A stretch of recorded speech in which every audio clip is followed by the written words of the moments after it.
Hi అండి, YouTube ప్రేక్షకులకు నమస్కారం. మీరు చూస్తున్నది మరుగుమందు తయారీలో ఉపయోగించే మూలికలండి. మూలికలతో పాటు చెట్టు అండ్ మీకు పౌడర్ అనేది ఎలా ఉంటుందనేది మీకు చూపించడానికి ఈ వీడియో తీస్తున్నాను.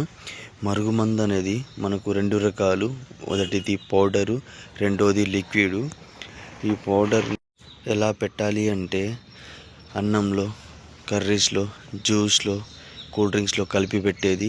లిక్విడ్ను చెప్పులకు, బట్టలకు, తలకు, శరీర భాగాలకు పూసేది. ఈ మరుగుమందు పెట్టి ఎంతటి మొండి వ్యక్తినైనా మన వశపరుచుకోవచ్చు, మన వెంట కుక్కలాగా తిప్పుకోవచ్చు. ఈ మరుగుమందు అనేది చాలా పవర్ఫుల్ అండి.